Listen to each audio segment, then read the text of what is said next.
Disease है इसके लिए 5S ट्रीटमेंट है जो यूज़ किया जाता है। फर्स्ट 5S का मतलब है यहाँ पर एडिसेनियन क्राइसिस के लिए salt, sugar, steroids,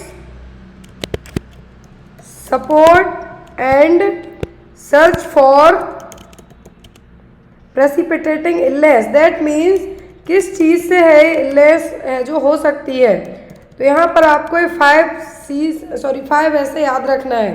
first thing, यदि एडिसेनियन वाला मरीज है और इनकेस उसको आपको पता है या फिर जिस मरीज को है उसको प्रॉब्लम है, यदि उसकी कंडीशन ज़्यादा वर्स्ट आउट होती है तो सबसे पहले यदि उसके पास खुद ग्लूकोकॉर्टिकॉइड्स है तो या तो दूसरों से इंजेक्ट करा ले या खुद कर ले, क्योंकि इसी से उसकी जान है जो बच सकती है। अदरवाइज ऐसे केस में, इमरजेंसी वाले केसेस में कभी कभी सही टाइम पर मेडिसिन या ट्रीटमेंट ना मिलने के कारण जान भी जाती है।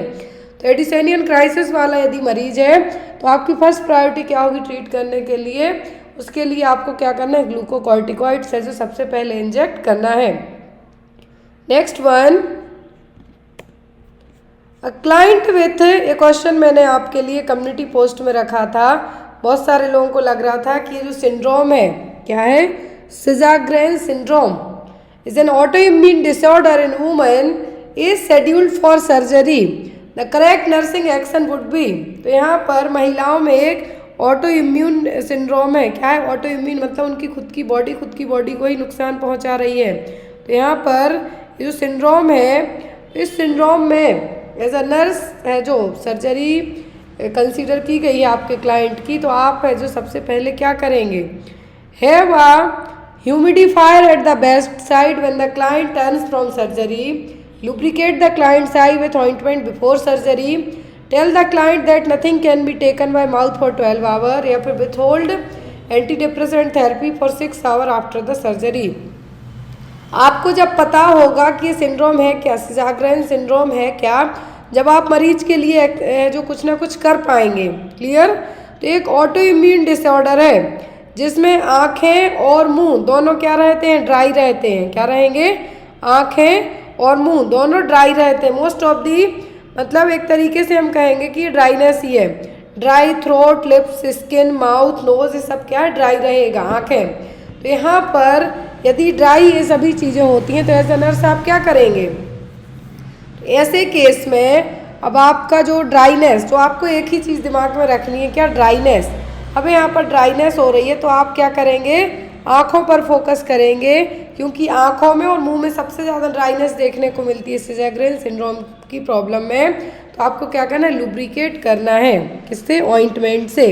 Lubricate the client's eyes with ointment before the surgery. Clear है?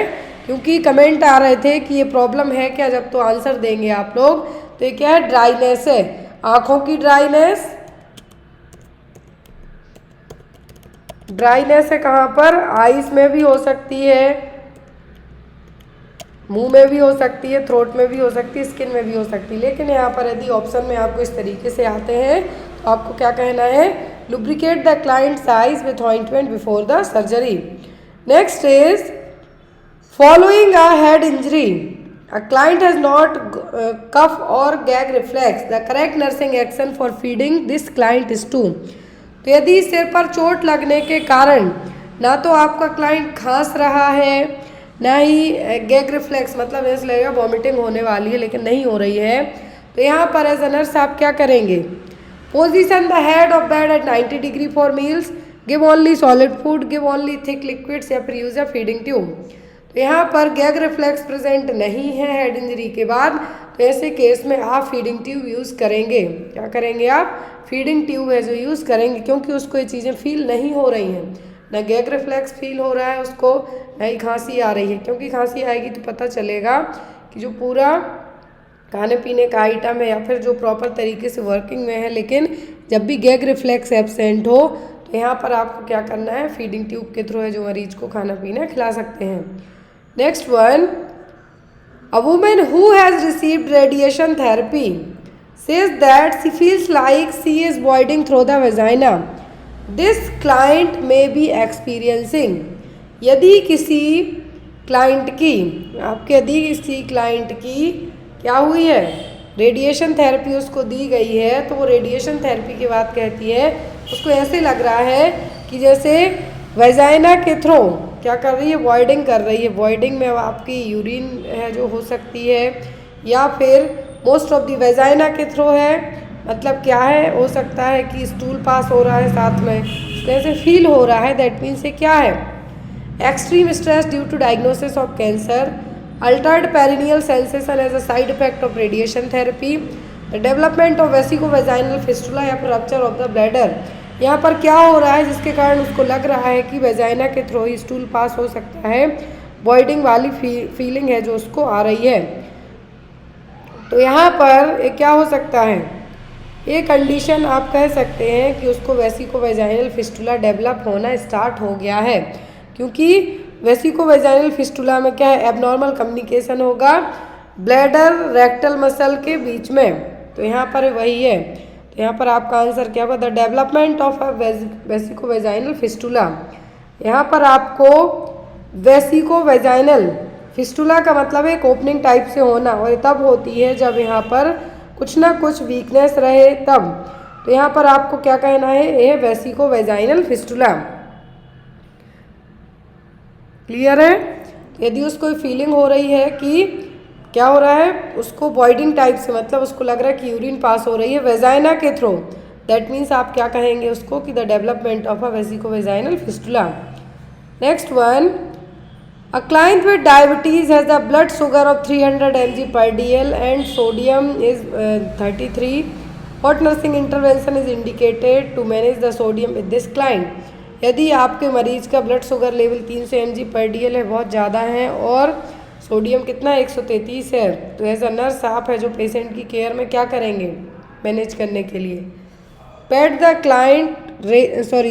The side rails to protect from injury during a possible seizures, notify dietary department to send salt tables, encourage the client to drink water, monitor sodium return to normal with lowering of blood sugar। तो यहाँ पर यदि मरीज का जो blood sugar level 300 mg पर dl, sodium 133 है, ऐसे केस में आप उसको मॉनिटर करेंगे, क्या करेंगे, मॉनिटर करेंगे कि उसका सोडियम लेवल के साथ साथ ब्लड शुगर लेवल भी डाउन हो जाए। ऐसे केस में इंटरवेंशन, नर्सिंग इंटरवेंशन की बात की जा रही है, क्या होगा, आप उसको मॉनिटर करेंगे। Next one, When administering a beta blocker, a nurse should first beta blockers use क्यों किए जाते हैं, जब ये पता होगा तब आप आंसर दे पाएंगे। बीटा ब्लॉकर्स यूज़ किए जाते हैं ब्लड प्रेशर को कंट्रोल करने के लिए, हाई बीपी को मैनेज करने के लिए।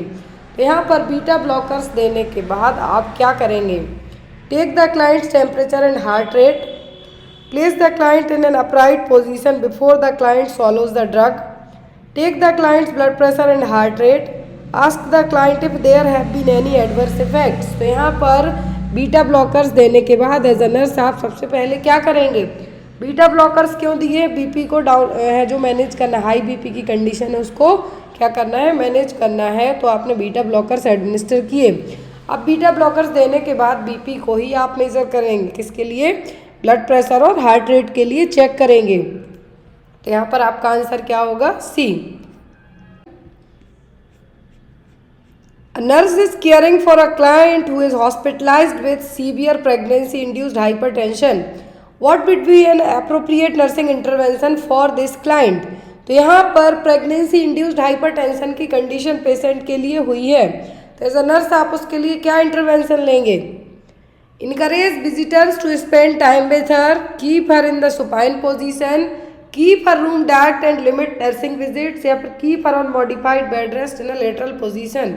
क्या करने के लिए कहेंगे, प्रेगनेंसी इंड्यूस्ड हाइपरटेंशन, मतलब मरीज हॉस्पिटलाइज्ड हुई है, प्रेगनेंसी में उसका बीपी अचानक से क्या हो गया, हाई हो गया है, तो ऐसे में आप यहाँ पे क्या करने के लिए करेंगे, तो उसको सुपाइन पोजीशन में लेटने के लिए बिल्कुल भी नहीं कहेंगे कि आप स्ट्रेट लेट जाओ, ना ही विजिटर्स को इनकरेज करेंगे यहाँ पर, ना ही रूम को डार्क करेंगे यहाँ, और नर्सिंग विजिट तो लिमिट में बिल्कुल भी नहीं करनी है। आपकी जो ड्यूटी है वो क्या है, आपको उसको चेक करना है, उसको मॉडिफाइड बेड रेस्ट करवाना with the lateral position, left lateral position में क्या करवाना है जो प्रेगनेंसी इंड्यूस्ड बीपी बढ़ा हुआ है, तो क्या कहेंगे आप, लेटरल पोजीशन लीजिए और रेस्ट कीजिए। Next is A 34-year-old client with type 1 diabetes since age 5 ask a nurse for advice regarding method of birth control. Which method of birth control is the best choice for a client with type 1 diabetes? आपके मरीज की as है 34 साल, उसको जो diabetes first हुआ है जब वो 5 साल की उम्र की थी, तो ऐसे में वो आपसे बर्थ कंट्रोल मेथड के बारे में पूछ रही है। तो यहाँ पर क्या होगा, दिमाग में आपको रखना है कि मरीज को डायबिटीज़ है, टाइप फर्स्ट डायबिटीज़ है, तो यहाँ पर आप उसके लिए क्या करने को कहेंगे, intrauterine device, oral contraceptive, diaphragm या फिर कॉन्ट्रासेप्टिव पैच। तो जब भी मरीज डायबिटीज़ वाला हो, हाई बीपी वाला हो या फिर उसको कोई क्रॉनिक कंडीशन डेवलप हो, तो आप उसको आईयूडी, कॉन्ट्रासेप्टिव पैच और कॉन्ट्रासेप्टिव मेथड ओरली ये अवॉइड करने को ही कहेंगे, क्योंकि इनके कॉम्प्लिकेशन भी है, साइड इफेक्ट भी है, as compare to diaphragm condom के कम है। तो यहाँ पर आप उसके लिए क्या प्रेफर करने के लिए कहेंगे, डायफ्राम हो सकता है, कॉन्डोम हो सकता है, मतलब आप बैरियर मेथड अपना सकते हैं। बट यहाँ पे आप ना तो उसको आईयूडी इंसर्ट करने के लिए कहेंगे, ना ओरल कॉन्ट्रासेप्टिव, ना ही कॉन्ट्रासेप्टिव पैच, क्योंकि ये क्या है, हार्मोनल है और मरीज को इनसे नुकसान भी हो सकता है। Next one, feature in catatonic prominent schizophrenia is. क्या फीचर है कैटाटोनिक प्रोमिनेंट सीजोफ्रेनिया के? डिल्यूजन है, mark disturbance in motor behaviour, social withdrawal या फिर इमोशनल डिस्टर्बेंस। तो यहाँ पर कैटाटोनिक वर्ड जुड़ जाए, दैट मीन्स आपके मोटार फंक्शनिंग डिस्टर्ब होंगे। कैटाटोनिक का मतलब है आपके जो बॉडी की फंक्शनिंग है, स्पेशली मोटार फंक्शन डिस्टर्ब होंगे। तो यहाँ पर भी आपका आंसर क्या होगा, वो होगा आपका क्या, mark disturbance in motor behaviour. क्या है, mark disturbance in motor behaviour. Next one, 65, which of the following is not recommended step of active management of the third stage of labour. Third stage of labour की बात की जा रही है, active management कौन सा नहीं है, एक्टिव मैनेजमेंट कौन सा नहीं है, तीसरी स्टेज है जो लेबर की। ऑप्शन में है administration of uterotonic drug immediately after fetal delivery, controlled cord traction without any delay delivering the placenta, immediately followed by fetal expulsion या फिर मसाजिंग द यूटेराइन फंडस। क्या आपको नहीं करना है थर्ड स्टेज ऑफ मैनेजमेंट में? पहली स्टेज होती है क्या, सर्विक्स डायलेट होने की, दूसरी होती है फीटल एक्सपल्सन की, वो तीसरी होती है प्लेसेंटल एक्सपल्सन की स्टेज। अब यहाँ पे आपको क्या नहीं करना है, एग्जाम में आपको आता है AMTSL। AMTSL का मतलब होता है active management of third stage of labour, इसका फुल फॉर्म भी आपको एग्जाम में पूछा जा सकता है। तो यहाँ पर यूट्रोटोनिक ड्रग आपको एडमिनिस्टर करना है जस्ट बिकॉज कि यूट्राइन कॉन्ट्रैक्शंस प्रॉपर आते रहेंगे। यदि यूट्राइन कॉन्ट्रैक्शन प्रॉपर आते रहेंगे फीटल डिलीवरी के बाद भी, तो प्लेसेंटा भी बाहर आएगा और साथ ही साथ पोस्टपार्टम हेमरेज जो ब्लीडिंग है उसको भी प्रिवेंट किया जा सकता है। कॉर्ड ट्रैक्शन को भी कंट्रोल करना है आपके लिए, और यहाँ पर फंडल मसाज करनी है, फंडल मसाज की जाएगी ताकि प्लेसेंटा बाहर आ जाए। और यहाँ पर आपको जो थर्ड ऑप्शन में कहा है कि without any delay delivering the placenta, ऐसा नहीं है। फीटल एक्सपल्सन के बाद एटलीस्ट आपको 15 से 30 मिनट तक वेट एंड वॉच करना है, ना कि हड़बड़ाहट में प्लेसेंटा की डिलीवरी भी तुरंत करानी है without any delay, fetal expulsion के जस्ट तुरंत बाद। ऐसा जो प्रीमी पैरामदर होती है उनमें एटलीस्ट 30-30 मिनट तक का टाइम लग जाता है प्लेसेंटा को बाहर आने के लिए। जब ये प्लेसेंटा यदि 30 मिनट तक बाहर नहीं आएगा तब प्रॉब्लम होती है, तब प्रॉब्लम होगी, उसको कहेंगे रिटेंड प्लेसेंटा। रिटेंड का मतलब अंदर ही रह गया प्लेसेंटा। तो यहाँ पर आपको क्या करना है, जो नॉट रिकमेंडेड स्टेप कहा गया है AMTSL में, तो ये नहीं है। AMTSL में किया क्या जाएगा, ऑक्सीटोसिन दिया जाएगा ताकि प्रॉपर जो भी कॉन्ट्रैक्शन यूट्रस के वो आते रहें, और आपको क्या करना है, वेट करना है प्लेसेंटा के बाहर आने के लिए 15 से 30 मिनट तक, फंडल मसाज करनी है, कॉर्ड ट्रैक्शन को प्रिवेंट करना है। क्लियर? इसके जो स्टेप हैं वो क्या है, uterotonic drug after the baby deliver होने के तुरंत बाद यूट्रोटोनिक ड्रग एडमिनिस्टर करना है, कॉर्ड ट्रैक्शन को कंट्रोल करना है, फंडल मसाज करना है। नेक्स्ट इज, तो यहाँ पर आपका आंसर क्या होगा, option number C, without any delay delivering the placenta. क्या है, without any delay delivering the placenta. जो क्या होगा आपका करेक्ट आंसर होगा। नेक्स्ट क्वेश्चन है diminished intensity lower than 10 mm of Hg, the duration shortened less than 20 to 30 seconds and presence of good relaxation between contraction although the interval between contraction is increased are the characteristics of।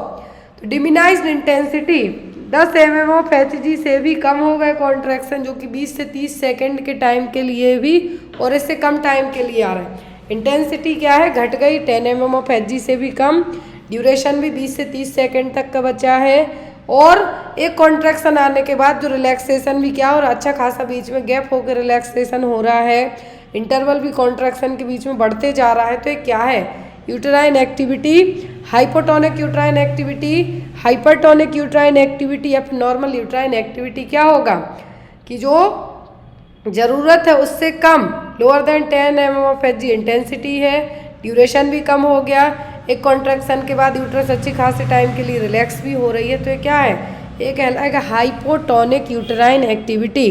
क्या है, hypotonic uterine activity. एक तरीके का dysfunctional labour ही है, dysfunctional labour है, जो कि यहाँ पर जब प्रॉपर कॉन्ट्रैक्शन नहीं आएंगे, एक बार आके रिलैक्स हो गए, तब सही से जो डिलीवरी कैसे हो पाएगी। तो यहाँ पर वही चीज़ है, यदि हाइपर है मतलब बहुत फास्ट तरीके से हो रहा है और फीटल डिस्ट्रेस होने के चांसेस हो सकते हैं, क्योंकि लेबर बहुत फास्ट हो जाएगा, कॉन्ट्रैक्शन बहुत फास्ट होंगे। और हाइपो में फीटल मतलब प्रॉपर कॉन्ट्रैक्शन नहीं आएंगे, ज़्यादा ड्यूरेशन गैप से आएंगे, फीटस की कभी कभी किसी केस में एग्जॉशन के कारण डेथ भी हो सकती है। क्लियर। यदि कम है तो पिटोसिन दे के बढ़ाया जाएगा। एक चीज़ दिमाग में रखें, हाइपो है तो पिटोसिन ऑक्सीटोसिन दे के, यूट्रोटोनिक ड्रग दे के बढ़ाए जाएंगे वो कॉन्ट्रैक्शन। क्लियर है। यदि बड़े हुए हैं तो उनको कम करने के लिए कोशिश की जाएगी। Next one is which of the following is the, next question है आपका क्वेश्चन नंबर 66। यहाँ पर नंबरिंग में प्रॉब्लम हो सकती है। क्वेश्चन है विच of the following is the presenting part of the brow presentation. तो ब्रो प्रेजेंटेशन का प्रेजेंटिंग पार्ट कौन सा है, posterior fontanelle and the orbital ridge, posterior fontanelle and the chin, anterior fontanelle and the chin, anterior fontanelle and the orbital ridge. तो यहाँ पर brow presentation का क्या है, ब्रो प्रेजेंटेशन मतलब सेफेलिक प्रेजेंटेशन है। क्या है, प्रेजेंटेशन सेफेलिक है, लेकिन जो प्रेजेंटिंग पार्ट है वो क्या है, ब्रो वाला एरिया है। तो यहाँ पर क्या होगा, आगे सबसे आगे होगा anterior fontanelle and the orbital ridge. ये देखिए यहाँ पर आप, ये रहा। जब प्रेजेंटेशन क्या हो, वर्टिक्स हो, वर्टिक्स में एटीट्यूड कंप्लीट फ्लेक्शन होगा, इंगेजिंग डायमीटर होगा क्या, सब ऑक्सीपिटो ब्रैग्मेटिक, फिर डिनोमिनेटर होगा ऑक्सीपिट। यदि ब्रो प्रेजेंटेशन की हम बात करें, प्रेजेंटिंग पार्ट क्या है, ब्रो है। क्या है, प्रेजेंटिंग पार्ट ब्रो है, तो एंटीरियर फॉन्टेनल और ऑर्बिटल रिज है, जो सबसे सामने जो यूट्रस जो पेल्विस में ये अपना प्रेजेंटिंग पार्ट रहेगा, सबसे पहले जो प्रेजेंट पार्ट रहेगा वो क्या होगा, anterior fontanelle and the orbital ridge. Next one,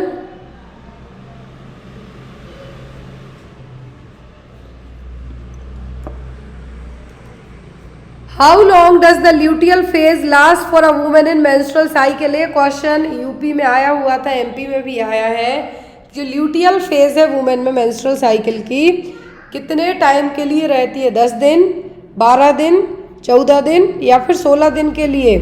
menstrual cycle में जो फेजेस हैं, सिक्रेटरी फेज, ल्यूटियल फेज, तो यहाँ पर ल्यूटियल फेज की बात की जा रही है, जो होती है 14 दिनों की। ये देखिए, female sexual cycle, female menstrual cycle या फिर पीरियड्स, तो ये सभी सेम है। अब यहाँ पर बात करें आप फॉलिकुलर फेज की, आपको हो सकता फॉलिकुलर फेज पूछे। फॉलिकुलर फेज कितनी होती है, 14 दिन की। ल्यूटियल फेज भी होती है 14 दिन की। अब जो सेक्रेटरी फेज होती है, क्या है, सेक्रेटरी फेज या फिर जिसमें ब्लीडिंग होती है, वो पीरियड कहलाता है कितना, 5 दिन का। कितना होता है, होता है 5 दिन का। मेंस्ट्रुएशन फेज होती है 5 दिन की। यदि यहाँ पर बात की जाए ल्यूटियल फेज की, तो वो होती है 14 दिन की। नेक्स्ट वन, और जो मेंस्ट्रुअल साइकिल है या फिर पीरियड्स है, इसमें होता क्या है, एवरीवन शेडिंग होती है, एंडोमेट्रियम की क्या होगी, शेडिंग होगी। तो यहाँ पर जिन लेडीज़ में यदि ये शेडिंग जब बहुत ज़्यादा होने लगती है, कब होती है, तो हार्मोनल प्रॉब्लम के कारण, पीसीओडी के कारण या फिर कुछ और अदर रीजंस के कारण। तो यहाँ पर नॉर्मली पूछें तो वो पीरियड्स, यदि मेंस्ट्रुएशन पीरियड पूछें तो 5 दिन का रहेगा। यदि फेजेस की बात करें तो ल्यूटियल पूछें तो 14 दिन की। टोटल यदि बात करें तो कितना, 28 दिन का, यदि एक बेसिक साइकिल की बात की जा रही हो तब। Next one, a broad curved area in which fallopian tubes connect to the uterus, it's called as. तो एक ब्रॉड कर्व्ड एरिया है जिससे फैलोपियन ट्यूब कनेक्ट होगी यूट्रस से, एक पाइपिंग एरिया रहेगा जहाँ से फैलोपियन ट्यूब कनेक्ट होगी। देखिए यहाँ पर इस वाले एरिया की बात की जा रही है। ऊपर आप एक इमेज देखिए, तो यहाँ पर ये रही फैलोपियन ट्यूब दोनों साइड, अब यहाँ पर ये रहा यूट्रस। तो यहाँ पर ये जो एरिया है जो इसको कनेक्ट कर रहा है, क्या कहलाएगा, ये कहलाता है क्या, फंडस। क्या कहलाएगा, फंडस। देखिए आप, जो ये रही फैलोपियन ट्यूब, क्या है, फैलोपियन ट्यूब, फिमरी है जो यहाँ पर ओवरी से अटैच रहेंगी, फिमरी ओवरी से अटैच रहेंगी। अब यहाँ पर इस यूट्राइन ट्यूब और यूट्रस के बीच का जो कनेक्शन बनाएगा, कर्व्ड एरिया भी कहा गया है। तो ये फंडस, जो फर्टिलाइजेशन होता है वो यहाँ पे होगा एम्पुलरी पार्ट में। कहाँ पर, एम्पुलरी पार्ट में फंडस। तो ये है यहाँ पर uterine fundus. Next is, what is the cervical dilatation in the transition phase of labour. Transitional phase of labour में सर्विक्स का डायलेटेशन कितना होगा, 1 सेंटीमीटर, 3 से 7 सेंटीमीटर, 8 से 10 सेंटीमीटर या फिर 0 से 3 सेंटीमीटर। कितना सर्वाइकल डायलेटेशन होगा ट्रांजिशनल फेज ऑफ लेबर में। तो ट्रांजिशनल फेज ऑफ लेबर में जो सर्विक्स डायलेट होगी वो होगी 8 से 10 सेंटीमीटर तक। फर्स्ट स्टेज ऑफ लेबर की 3 फेज होती हैं, लेटेंट, एक्टिव और transitional. First stage of labour that means cervical dilatation, uterine contraction start होने से लेके सर्विक्स का पूरा 10 सेंटीमीटर तक डायलेट होना। अब इसमें 3 फेज होती हैं, लेटेंट, एक्टिव और ट्रांजिशनल। तो लेटेंट फेज में जो कॉन्ट्रैक्शन आते हैं माइल्ड रहेंगे, शॉर्ट रहेंगे और धीरे धीरे आएंगे, जो कि जिसमें सर्विक्स 0 से 3 सेंटीमीटर तक डायलेट होती है। कितना, 0 to 3 सेंटीमीटर तक, और जो ड्यूरेशन लगेगा वो 6 से 8 घंटे तक हो सकता है। फिर आती है एक्टिव फेज, क्या है, आप इसके लिए LAT नाम से भी याद रख सकते हैं। यदि आपको जो फेजेस हैं इनमें याद करने में कन्फ्यूज़न होती है, LAT, लात, हिंदी जो बुंदेलखंडी में बोले तो लात या फिर लेट, किसी भी नाम से। L that means latent phase, जो सबसे पहले होगी, 0 से 3 सेंटीमीटर सर्विक्स डायलेट होगी, 6 से 8 घंटे का टाइम लग सकता है। एक्टिव फेज में मॉडरेट से स्ट्रॉन्ग कॉन्ट्रैक्शन होंगे, जो कि सर्विक्स 4 से 7 सेंटीमीटर डायलेट होगी। यदि फर्स्ट टाइम प्रेगनेंसी है तो 4.5 या 5 घंटे लग जाते हैं। यदि मल्टीपैरा है तो 2 से 2 या फिर 1.5 आवर में ही कंप्लीट हो जाती है।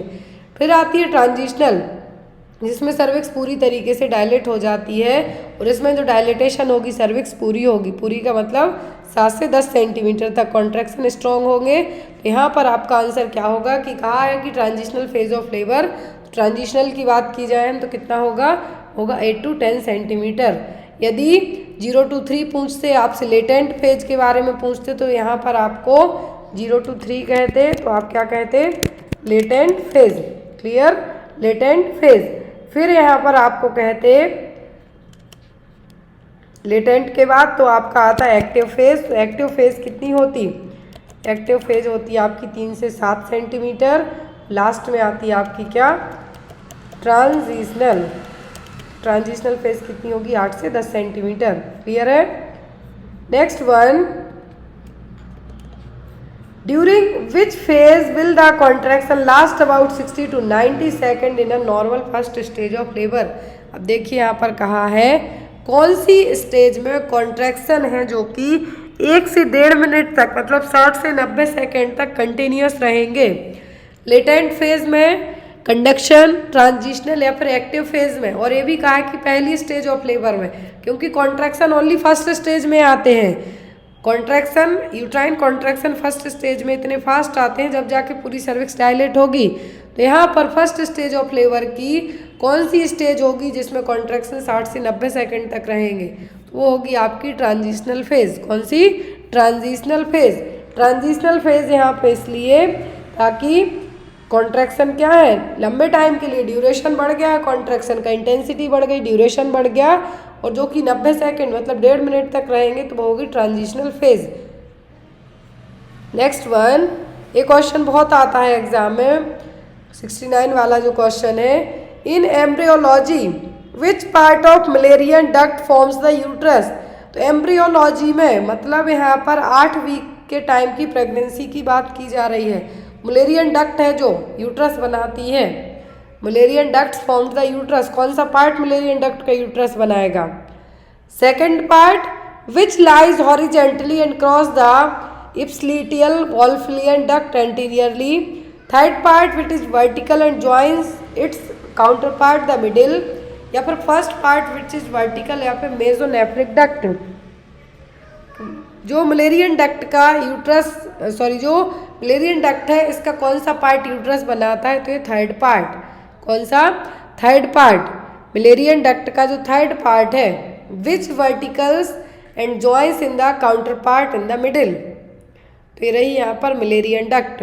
किसी किसी केस में कंबाइंड होके फ्यूज नहीं हो पाती है, तब यहाँ पर जो या तो सेपरेट यूट्रस हो जाती है क्योंकि यूट्रस 2 पार्ट में डिवाइड होगी, और ये क्या रहेगी एट द टाइम जो एम्ब्रियोलॉजिक पीरियड में ये क्या होगी, डेवलप होगी। तो यहाँ पर जो फॉर्मेशन की बात की गई है वो क्या होगा, यहाँ पर कौन सा पार्ट बनाएगा, तो तीसरा हिस्सा इसका कौन सा, third part, which is vertical a वाला and joints its counter part in the mid line, बीच में आके मिल जाएगा, तो ये बनेगी Mullerian duct, fused Mullerian duct. After that क्या बनाएगी, uterus. Clear. Next is which of the following thermal treatment method of waste disposal does not require. तो इनमें से कौन सी थर्मल ट्रीटमेंट मेथड है डिस्पोजल की जिसकी जरूरत नहीं है, गैसिफिकेशन, इंसिनरेशन, क्लोरोलाइसिस या फिर पायरोलाइसिस, कौन सी मेथड है जो डिस्पोजल के लिए ज़रूरी नहीं है। तो यहाँ पर वो कौन सी मेथड होगी, इंसिनरेशन ज़रूरी होती है, गैसिफिकेशन मतलब फ्यूमिगेशन भी ज़रूरी है, क्लोरोलाइसिस भी ज़रूरी है, लेकिन जो ज़रूरी नहीं है वो क्या होगा, वो होगा पायरोलाइसिस। क्या है, पायरोलाइसिस। तो यहाँ पर आपका आंसर क्या होगा, पायरोलाइसिस। और ये मेथड में क्या होगा, ऑक्सीजन की एब्सेंट के बिना ही। इस मेथड में क्या है, हीटिंग मेथड के थ्रू यहाँ पर है जो सिंपल वर्ड्स में हम बात करें तो ऐसी प्रोसेस जिसमें हाई टेम्परेचर पर है जो यूज़ किया जाएगा, थर्मल डिकम्पोजिशन किया जाएगा। लेकिन यहाँ पर थर्मल ट्रीटमेंट की बात की जा रही है जो कि वेस्ट डिस्पोज के लिए नहीं होगी, तो क्या होगी, वो कहलाएगी pyrolysis. Clear. Next one, which of the following is not a vector borne disease. तो इनमें से वेक्टर की जरूरत किस में नहीं पड़ेगी, जैपनीज इंसेफ्लाइटिस में मच्छर रिस्पॉन्सिबल है, चिकनगुनिया में, लीशमैनियासिस में, लेकिन कोलेरा एक ऐसी प्रॉब्लम है जिसमें वेक्टर की जरूरत नहीं पड़ेगी। डायरेक्ट विब्रियो कोलेरा ही इसके लिए क्या करेगा, कॉज करेगा। कोलेरा का एक एग्जाम में फीचर आता है, वो होता है rice water stool. Drug of choice होती है डॉक्सीसाइक्लिन और टेट्रासाइक्लिन। बीच में मे बी 2-3 मंथ बैक ये जो कोलेरा है ये फैला था पौंडुचेरी में, बहुत ज़्यादा बड़े लेवल पे है, जो ओनली पौंडुचेरी के कुछ गांव को इसने अफेक्ट किया था। Next one, what is the 4 C's for good food hygiene. Good food hygiene के लिए जो 4 C हैं वो कौन से हैं, cleaning, cooking, culturing and cross contamination, cleaning, cooking, cutting and cross contamination, cleaning, cooking, compact packing and cross contamination, या फिर cleaning, cooking, chilling and cross contamination. 4 C good food hygiene कौन से हैं। सबसे पहले खाना बनाने के लिए सबसे ज़रूरी होती है क्या, क्लीनिंग। क्या है, क्लीनिंग है, कुकिंग है, चिलिंग मतलब ठंडा, फिर क्रॉस कंटामिनेशन मतलब क्रॉस कंटामिनेशन से प्रिवेंट करना है। तो जो 4 C है गुड फूड हाइजीन के वो क्या है, वो है आपके option number D, cleaning, cooking, chilling and cross contamination. Next one, which of the following provides the independent scientific assessment on microbiological and chemical hazards that form the basis for international food standard guidelines and recommendation. तो यहाँ पर क्या है जो independent scientific assessment है जो कि आपके जो खाने पीने की चीज़ें इंटरनेशनल लेवल पर फूड स्टैंडर्ड को, गाइडलाइंस को मैनेज करके रखती हैं, क्या है? Codex Alimentarius, International Health Regulation, International Food Safety Authorities Network, या फिर सेफ्टी एंड एग्रीकल्चर ऑर्गेनाइजेशन, क्या है? जो कि साइंटिफिक असेसमेंट के तौर पर, नहीं तो खाने पीने की चीज़ों में पता नहीं कौन क्या मिला दे, केमिकल हैजार्ड्स के लिए भी, इन सभी चीज़ों के लिए इंटरनेशनल लेवल पर की एजेंसी है, वो कौन सी है? तो वो है कोडेक्स एलिमेंटेरियस। क्या है? Codex Alimentarius. ये क्या करती है कि जो भी खाने पीने के आइटम्स हैं उनमें कुछ केमिकल्स ऐसे तो नहीं है जो खाने लायक नहीं है, इस क्या गाइडलाइंस हैं सभी मैनेज करेगी इंटरनेशनल लेवल पर। तो क्या है? Codex Alimentarius. और इसकी स्थापना की थी WHO and Food and Agriculture Organization ने मई 1963 में। याद रखना है आपको, एग्जाम में आपको आ सकता है। WHO और FAO ने, फूड एंड एग्रीकल्चर ऑर्गेनाइजेशन, इसका हेडक्वार्टर है रोम में। WHO का है कहाँ पर? Geneva, Switzerland. Next one, the nurse is receiving the laboratory result of a woman with preeclampsia severe who is receiving intravenous magnesium sulfate. Which of the following magnesium level is within the therapeutic range? तो यहाँ पर magnesium sulphate दिया जा रहा है, pre eclampsia है मरीज को, लेबोरेटरी रिजल्ट से पता चला है कि उसको क्या है? प्री एक्लेम्सिया की कंडीशन डेवलप हुई है। Magnesium sulphate as a drug of choice के तौर पे यूज़ किया जाता है प्री एक्लेम्सिया को मैनेज करने के लिए। तो यहाँ पर थेरापीटिक रेंज क्या होगी? NgSO4 की मैग्नीशियम लेवल है जो, इसकी क्या रेंज होगी? 1 MEQ पर लीटर, 5 MEQ पर लीटर, 3 MEQ या फिर 10 MEQ पर लीटर। थेरापीटिक का मतलब है कि जो डोज ट्रीटमेंट के लिए यूज़ किया जाता है इससे ज़्यादा होगा, दैट मीन्स टॉक्सिसिटी डेवलप होगी। तो यहाँ पर आपका आंसर क्या होगा? 5 MEQ पर लीटर। क्या है? 5 MEQ पर लीटर है जो यहाँ पर नॉर्मल थेरापीटिक डोज के तौर पे कंसीडर किया जाएगा। प्री एक्लेम्सिया और एक्लेम्सिया में एक जो डिफरेंस है वो होता है एक्लेम्टिक फिट्स। प्री एक्लेम्सिया में फिट्स नहीं आते, लेकिन इसको अनट्रीटेड छोड़ेंगे आप तो फिट्स भी आ सकते हैं, कभी कभी ट्रीटमेंट के दौरान तक फिट्स है जो आ जाते हैं। नेक्स्ट वन, विच टर्मिनोलॉजी डिस्क्राइब्स नॉक नी? एक क्वेश्चन आपके लिए मैंने जो कम्युनिटी पोस्टर्स में ऐड किया था, बहुत सारे लोग कंफ्यूज भी हुए हैं क्योंकि ज़्यादा जो वोटिंग हुई है वो रिकेट्स ऑस्टियोपोरोसिस को करके हुई है। तो यहाँ पर कन्फ्यूज़न क्लियर करने के लिए आपके लिए क्या है, एक क्वेश्चन रखा गया है। नॉक नी कौन सा टर्म है जिसका मतलब है नॉक नी? तो यहाँ पर ऑप्शन है अर्थराइटिस, रिकेट्स, ऑस्टियोपोरोसिस, जेनु वेलगम। पहली चीज़ नॉक नी मतलब हड्डियों से रिलेट करती हुई प्रॉब्लम है। क्या है? हड्डियों से रिलेट करती हुई प्रॉब्लम है। अब नॉक नी में क्या है? नॉक नी में जो आपके नी रहेंगे क्या रहेंगे? इनवर्ड रहेंगे। जो आपके जनरली आप पैर अपने सीधे रखते हैं तो एंकल्स भी दोनों सीधे रहेंगे, लेकिन ऐसा नहीं होगा। नॉक नी की कंडीशन में क्या होगा? जो बीच का स्पेस है वो बढ़ जाएगा, एंकल्स के यहाँ स्पेस है जो बढ़ जाएगा, और ये देखने को मिलता है जेनु वेलगम। क्या है इसका दूसरा नाम? जेनु वेलगम। तो यहाँ पर बहुत सारे लोगों ने आंसर गलत दिया हुआ था। ये कंडीशन आफ्टर द सर्जरी के बाद ट्रीट भी की जाती है। इसमें क्या है? नॉक नी में जो आपके नीज हैं, नॉक नी का मतलब है जेनु वेलगम, और ऐसे केस में जो आपके एंकल हैं इन दोनों के बीच में डिस्टेंस ज़्यादा देखने को मिलेगा। Next is xerophthalmia is also called. Xerophthalmia का मतलब क्या है? Red eye, moist eye, pink eye या फिर ड्राई आई। कंजक्टिवाइटिस को कहा जाता है पिंक आई, बीच में जो आई फ्लू फैला था उसको क्या कहा जाता है? कंजक्टिवाइटिस। ज़ेरोप्थेल्मिया में आंखें क्या होती हैं? ड्राई होंगी। क्या रहेंगी? ड्राई रहेंगी, तो इसीलिए इसको क्या कहा जाएगा? Dry eye. Next one, Hansen's disease is also called as. तो हैंसन्स डिसीज को क्या कहा जाता है? Filariasis, leprosy, malaria, rubella. तो हैंसन्स डिसीज को क्या कहा जाता है? लेप्रोसी। मल्टी ड्रग ट्रीटमेंट इसके लिए यूज़ किया जाता है। यदि एक सिंगल ड्रग की बात करें तो वो होती है डेप्सोन। क्या है? Dapsone. Next one, which option is not an example of direct transmission of disease? कौन सा ऑप्शन है जो डायरेक्ट ट्रांसमिशन ऑफ डिसीज के लिए नहीं है? Direct contact, droplet infection, droplet nuclei या फिर ट्रांसपेशेंटल रूट। कौन सा डायरेक्ट ट्रांसमिशन? मतलब डायरेक्ट का मतलब डायरेक्ट, तो वो होगा यहाँ पर ड्रॉपलेट न्यूक्लियाई। क्या है? Droplet nuclei.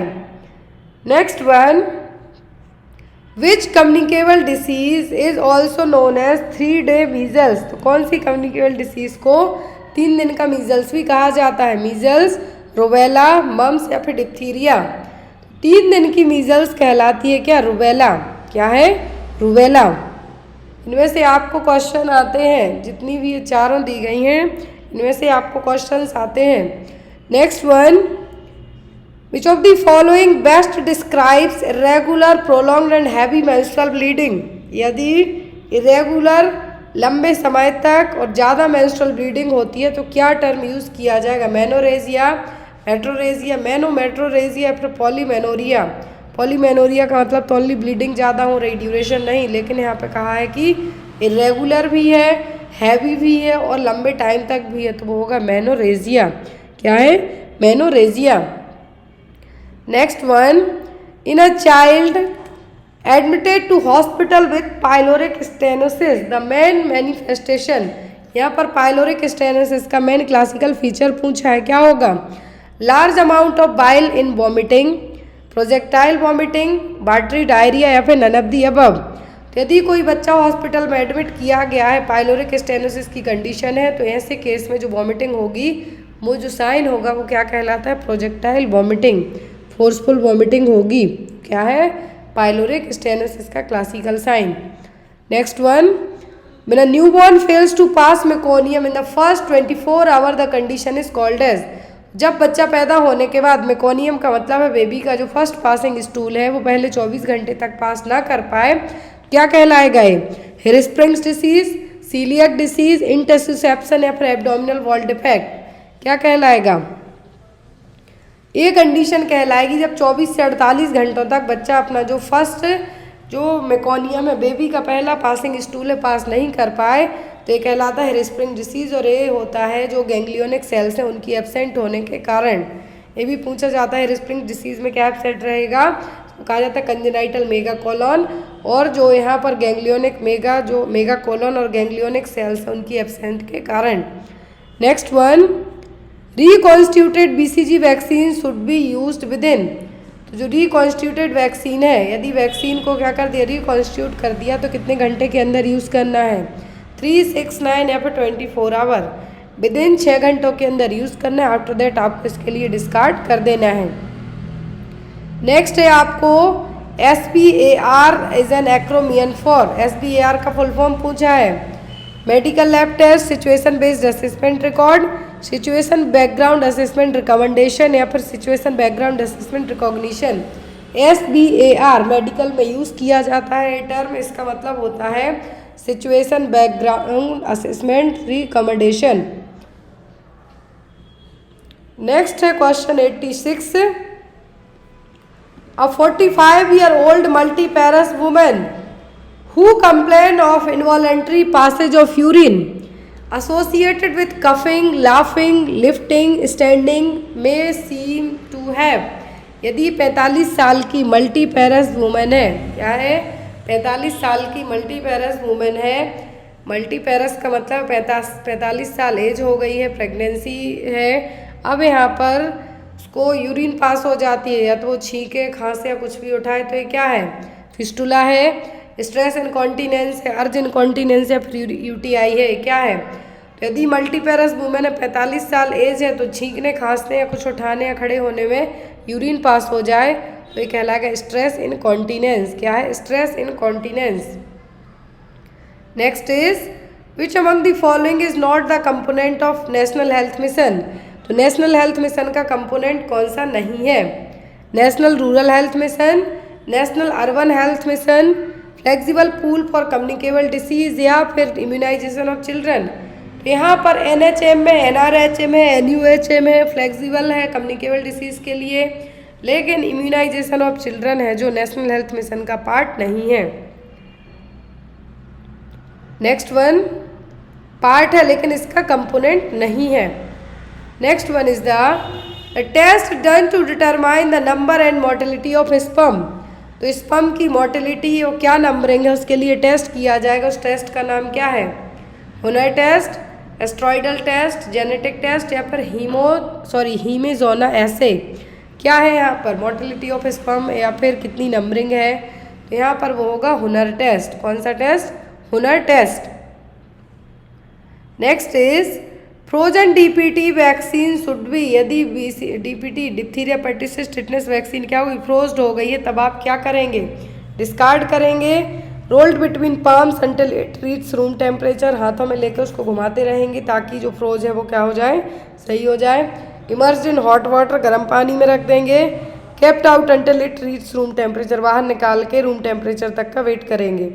तो यदि डीपीटी वैक्सीन फ्रोज्ड हो गई है तो एडमिनिस्टर नहीं करना आपको, इसके लिए थ्रो इट कर देना और डिस्कार्ड कर देना है। Next one, for assessing the gestational age of a preterm infant the nurse should use, यदि बच्चे का जो प्रीटर्म इन्फेंट पैदा हुआ है, पता नहीं कि कितने वीक की प्रेगनेंसी के बाद पैदा हो गया है, तो एज अ नर्स आप उसकी जेस्टेशनल एज कैसे पता करेंगे कि कितने वीक के बाद पैदा हुआ है? पाल्मर क्रिएसिस से, reflex stability, breast birth size या फिर हेड टू टॉय लेंथ से। कैसे पता चलेगा कि बच्चा प्रीटर्म इन्फेंट है, 37 वीक की प्रेगनेंसी के पहले पैदा हो गया है? तब आप उसके लिए जो एक होता है बेलार्ड स्कोर, क्या है? Ballard score. तो उस बेलार्ड स्कोर में जो नंबरिंग जो असेसमेंट किया जाता है वो होगा उनमें से एक ब्रेस्ट बर्थ साइज चेक करके, क्या है? ब्रेस्ट बर्थ साइज चेक करके, जो प्रीटर्म इन्फेंट हुआ है उसकी ब्रेस्ट बर्थ साइज चेक करके पता किया जा सकता है कि जेस्टेशनल एज क्या रही है, कितने वीक की प्रेगनेंसी के बाद पैदा हुआ है।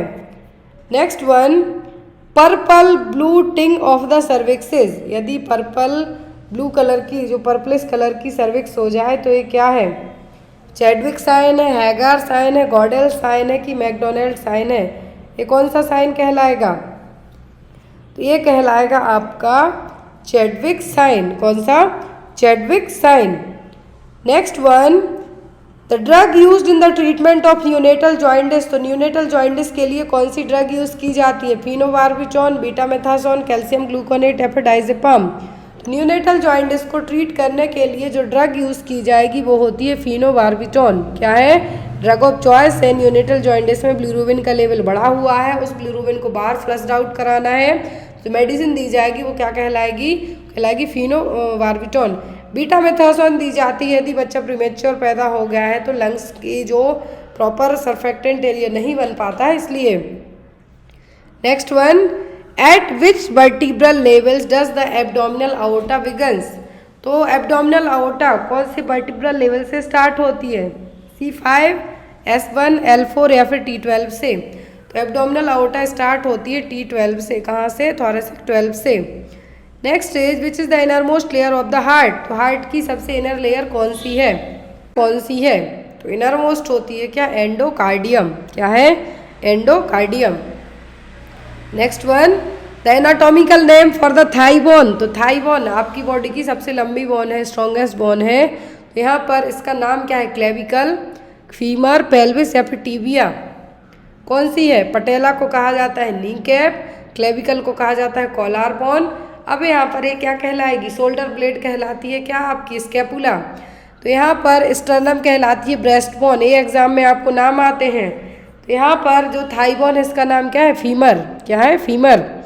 Next one, which of the following is considered as blind spot, तो ब्लाइंड स्पॉट क्या कंसिडर किया जाएगा? Fovea, centralis, optic chiasm, molecular lutea या फिर ऑप्टिक डिस्क? ब्लाइंड स्पॉट में कंसिडर की जाएगी optic disc. Next one, the hormone involve in regulating the water salt balance of the blood is known as, जो हार्मोन water salt का regulation करेगा, balance बना के रखेगा ब्लड में, वो क्या कहलाएगा? Anti diuretic hormone, ANH, aldosterone या फिर कॉर्टिसोन? तो वाटर सॉल्ट का बैलेंस बनाने में जो हार्मोन हेल्प करता है वो एंटी डाययूरेटिक हार्मोन और vasopressin. Next one, in males testosterone is produced by, तो मेल्स में टेस्टोस्टेरोन का प्रोडक्शन कौन करता है? एपिडेमाइडस, लीडिंग सेल्स, सेम्निफेरस ट्यूब्यूल्स या फिर सर्टोली सेल्स? टेस्टोस्टेरोन एक हार्मोन है, मेल हार्मोन है, सेक्सुअल एक्टिविटी और सेक्सुअल जो डिजायर्स है उनके लिए हेल्पफुल होगा। मेल सेक्स हार्मोन क्या है? टेस्टोस्टेरोन। इसको बनाएगा कौन? स्क्रोटम में जो टेस्टिस है और टेस्टिस के अंदर जो लीडिंग सेल्स हैं वो। Next one, a newborn has just been delivered, he is placed in skin to skin contact with his mother, a blanket covered all of his body except his head, his hair is still wet with amniotic fluid, what is the most likely type of heat loss this newborn में experience. बच्चा पैदा हुआ है, माँ से skin to skin contact के लिए रख दिया है, छाती से लगा के कवर कर दिया ब्लैंकेट से, लेकिन सिर को छोड़कर। अब उसके हेयर कैसे हैं, गीले हैं, सिर गीला है उसका, जस्ट बिकॉज वो एमनियोटिक फ्लूइड से बाहर आया है। तो अब जो हीट लॉस होगा हेड के थ्रू वो कौन सा होगा, कंडक्टिव, कॉन्वेक्टिव, इवापोरेटिव या फिर रेडिएटिंग, कौन सा हीट लॉस यहाँ पर होगा, ये होगा इवापोरेटिव हीट लॉस। कौन सा, evaporative heat loss. Last question है, the artery selected for checking the pulse in adult CPR, यदि मरीज को आप CPR दे रहे हैं तो कौन सी आर्टरी चेक करेंगे, ब्रेकियल, कैरोटिड, फीमोरल या रेडियल। इसका आंसर आप लोग कमेंट बॉक्स में देना, जो क्वेश्चन नंबर 100 है इसका आंसर कमेंट बॉक्स में देना। आई होप आपको आज की क्लास अच्छी लगी हो, और जो भी लोग पेपर्स परचेस करना चाहते हैं डायरेक्ट मेरे व्हाट्सएप नंबर पे कांटेक्ट करके PDF पेपर्स परचेस कर सकते हैं। सभी पेपर ऑफिशियल हैं, साथ में आपके लिए एक सीरीज़ भी दी जाएगी जिसमें आपकी 12 और 13 सीरीज़ इंक्लूडेड रहेंगी। ध्यान से सुनिए, जो सीरीज़ मैंने बनाई थी 2022 के एग्ज़ाम में, उस सीरीज में से 8 क्वेश्चन 2022 के एग्ज़ाम में आए थे, स्पेशली MP के पेपर में। मैंने वो सीरीज़ स्पेशली CHO एग्ज़ाम के लिए ही बनाई थी, तो उस सीरीज़ में से आपको 8 क्वेश्चन आए थे, 12 या 13 सीरीज़ उसमें इंक्लूडेड रहेंगी पूरी। जो भी लोग इन PDFs को, जिसमें आपके 30 पेपर्स NHM CHO के रहेंगे प्लस 12 सीरीज़ इंक्लूडेड है, आप सभी के लिए दिवाली धमाका है। और आप लोग ये सीरीज़ सभी पेपर सभी 299 रुपीज़ में डायरेक्ट मेरे व्हाट्सएप नंबर पे कांटेक्ट करके परचेस कर सकते हैं। इससे ज़्यादा प्राइस है जो चीप आपको कहीं भी नहीं मिलने वाली। और जो भी लोग ANM के एग्ज़ाम दे रहे हो, उड़ीसा के लिए, वेस्ट बंगाल, कहीं के लिए भी, तो आपके लिए नाउअडेज 23 पेपर्स अवेलेबल हैं, उसका चार्ज आपको है ओनली 200 रुपीज़। वो पेपर्स भी आपको डायरेक्ट मेरे व्हाट्सएप नंबर पर कांटेक्ट करके मिल जाएंगे, परचेस करना पड़ेगा। तो यहाँ पर आई होप आपके लिए आज की क्लास अच्छी लगी हो, और जो भी पेपर्स अपकमिंग होते जा रहे हैं वो भी आपको डेली अपडेट किए जा रहे हैं चैनल पर। हाल फिलहाल में पेपर हुआ था नवंबर 1st वीक में ही वेस्ट बंगाल ANM का, वो मैंने चैनल पर अपडेट कर दिया है पेपर, तो आप लोग प्लीज़ जाके चेक कीजिए क्वेश्चन किस तरीके से आए थे, आपको क्या क्या पढ़ना चाहिए। तो आज की क्लास के लिए इतना ही। Thank you for watching us, bye bye, take care.